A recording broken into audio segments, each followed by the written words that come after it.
Hi, I'm Gabriel Hernandez. This is Watcher DM.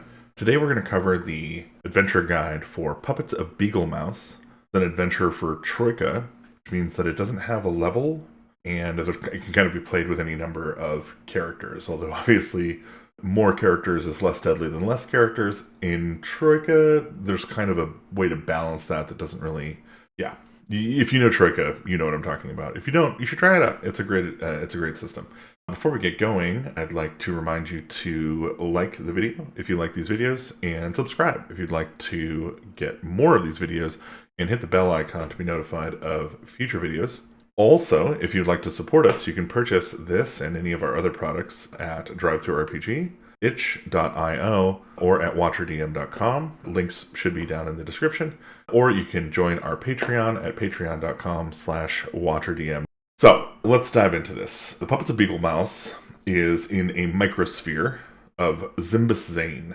The wizard Beagle Mouse is currently hiding in this microsphere from Rhinoman Justice. You've spotted the ruins of his famously ostentatious golden barge, smoldering in the fens. Basically, heroes get down there and get him. Your foe is all the deadlier for being cornered. That's the setup. It takes roughly an hour to travel a hex, so traveling between hexes is about an hour.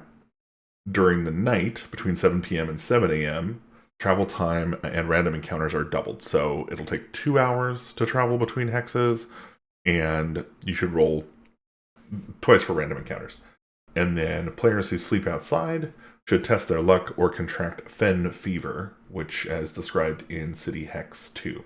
There's a couple of weapons used in this module that are not standard fare for Troika, so we've added the weapon descriptions there. And there's a couple of monsters that are described. The Bog Gentry they're like cannibal nobles in the bog. There's a lunatic who fights with his fists there's an asylum out there. There's gorilla marionettes. These characters are like pretty common. They're kind of the soldiers of the marionette revolution that's happening, and they'll pop up in a bunch of places throughout the fens. There's the puppeteer. This is the city-dwelling folk whose puppets have gone rogue. They wield the garrote, which is a suffocation effect similar to the drown spell. Beagle Mouse himself, who is a pretty powerful, he's got like a 12 stamina, 5 in it, and 7 skill, but he has no armor. He can jolt, animate, and grow are his spells, and he uses a staff. But he does, I think he changes into a dog-faced crab arm monster that is a large beast. There's also Deadlier Dan out there, who is likewise pretty difficult to kill. He uses a pistolet. So the gorilla marionettes have a main that you can roll. So when you run into them, they may be drunk on revolution, they may be fatalistic, they may be desperate, drunk on woodliquor, violent, or zealous. The puppeteers, on the other hand, have the main of imperious, cruel, suspicious, shell-shocked, terrified, and desperate. And then the way that this actually works out is there are keyed hexes, so 1, 2, 3, and 4 in the city hexes. And then in the swamp hexes, you've got 1, 2, 3, 4, 5, and 6. There are 3, 5 hexes, and you'll see why here in a sec. And 6 and 5 actually share kind of a key, but it'll make sense in a moment. So the number 1 swamp location is the smoldering ruins of Beagle Mouse's barge. This is ostensibly where the adventure starts. And yeah, there should, you can feel free to leave some trail here for them to follow, but it is a crash in a barge, a crash in a swamp. So probably most of it has sunken into the mud. In Hex 2, in the swamp, they will find a Zinfandel, the famous wizard hunter turned to glass by Beagle Mouse. In Hex 3, in the swamp, out here, they will find the Squalorous Manor. The 4 inbred bog gentry cannibals that live here desire very much to eat you, but their code of honor forbids it, as long as you can navigate their insane sense of decorum. Roll versus etiquette to thwart their weird test. This is a great opportunity to kind of turn etiquette on its head and have a good time, playing with the player's expectations of what etiquette is and what it can mean. Hex 4, just past Zinfandel, is the Asylum. Beagle Mouse has cursed this asylum. All entering or waking up here must test their luck versus mind control or become sedated for 1 day. The lunatics have found that trepanation immunizes one against this effect and have taken control of the asylum. There is some silver pence in a safe if they can survive this. Otherwise, the party, yeah, if you enter, like, you could end up kind of in this insane asylum for a while. This can be a lot of fun to kind of play out some madness effects with the players and ensure that their characters deal with, the effects of going crazy and being kept in an asylum as such. The 5 hexes are the gorilla marionettes offended by the Saucy Puppet Show, which is what Zimbus Zane is known for. Beagle Mouse has endowed the local marionettes with sentience, precipitating a now long-running civil conflict. The surviving stringless, as they style themselves, make their camps here. So in the 5 places, they have camps. They plan bloody vengeance on the Puppeteers Union and require fleshy spies. So they're willing to work with the PCs to basically have them spy on the city folk for them. The forward camps contain 1d6 plus 3 gorilla marionettes. The main camp has 1d6 plus 9, including their leader, Guacho. He is loyal only to the revolution and will give up Beagle Mouse's location and the password to the nightclub, which he has, if he thinks it will save his people's liberty. And then you also have here the swamp encounters. When entering a hex, roll 1d6 on a 1 or 2, roll an encounter on this table. If you are doing this at night, you'll be rolling twice. And yeah, the encounters here include a snare trap. Each character must test their luck or take 1d3 damage and be suspended upside down 2 meters off the ground in 1d6 turns. 2d6 gorilla marionettes show up. They find a bridge rigged to blow as per the spell Explode. Going around the bridge takes 2 hours. A sorceress trap. Roll under second sight or test your luck to avoid it. Failure turns 1d6 of your provisions into gremlins. This is really fun because this turns their food into monsters, which is just a really neat way to kind of mess with the PCs. Like, you're using up their resources and making them kill their own resources. Otherwise, there's 1d6 gorilla marionettes or 2d6 gorilla marionettes or a log trap. Test your luck or take damage as a large beast. This is actually pretty painful if it hits.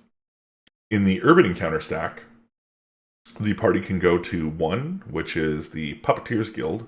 For many years, saucy puppet shows were the premier export of Zimbus Zane, but that was before Beagle Mouse. Now, battle-hardened street artists armed with garrote and saws, the Puppeteers Union makes their last stand here. Yocher, the puppeteer penultimus, leads the guildsmen in the rituals and hymns of their god, the Puppeteer Primus. The Sinking Motel in Hex 2, flooded ground floor rooms are 2 silver pence, but you must test your luck or become sick with fen fever. Higher rooms are 5 silver pieces and do not make people sick. The proprietor is a pompous frogman, Signor de Granille. I can't pronounce that. Fen fever, roll damage at -1 until cured. So if you have fen fever, you roll damage at -1. If you roll a 0, it's 0 damage.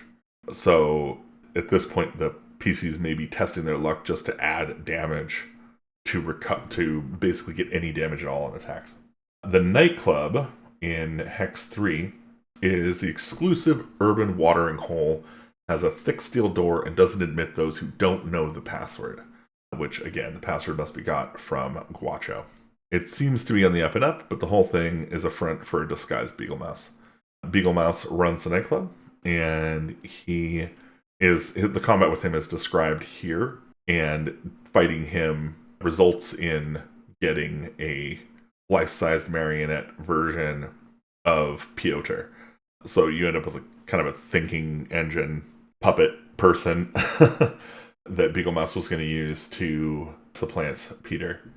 Beagle Mouse, if he is about to become defeated, will transform himself, becoming a dog-faced giant with crab arms. Dog-faced crab arm in the stat blocks here. So he kind of has a 2-phase fight, and it is pretty challenging. I've had the party basically flee after he transforms, only to face off with him again later. And then Hex 4 in the city is the Dead Dan and Deadlier Dan, which is just a fun kind of, it can be a social encounter, it can be a combat encounter. Two men named Dan argue over who gets to keep their name. One of them lives to talk about it. He threateningly asks the adventurers if any of them are named Dan. He does not believe them. Basically, he should be suspicious and kind of a jerk about it and try and pick a fight with the PCs. And yeah, that's the adventure. You can, of course, see the actual play. The YouTube is linked in the adventure itself, where I actually played it with my partner. And yeah, it's a fun little hex crawl to play in Troika. It lasts about 2.5 to 3 hours. You can probably make it go a little longer if they get stuck in the fens or having trouble navigating the city. The city urban encounters. The city's streets are all kind of sinkhole strewn and like civic decay is kind of how things are going. And so you've got a 1d6 table of encounters here. An organ grinder and monkey grinder argue over a surly but well-dressed monkey. Roleplay that as you would like. The PCs see that go down. Homeless crowds gather around empty tenements. Gangs of street kids sell rotten sandwiches for 2 pence each, charming little bastards armed with knives. Mugged by 1d6 starving puppeteers. A sinkhole. Test your luck or take 3d6 damage. Either way, add an hour to your travel. 3 enemies of the state have been hung from a lamppost here. 2 marionettes and a mime. Obviously, feel free to add to this. This is just kind of a nice baseline for adding some more stuff. But definitely have a good time with this adventure. If you have played this adventure and have any stories you'd like to tell, or have ideas on how to make it better or what you could do with it, please feel free to sound off in the comments below.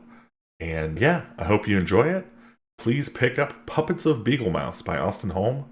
Art by myself, actually, Gabriel Hernandez. We'll see you in the next one. Stay weird.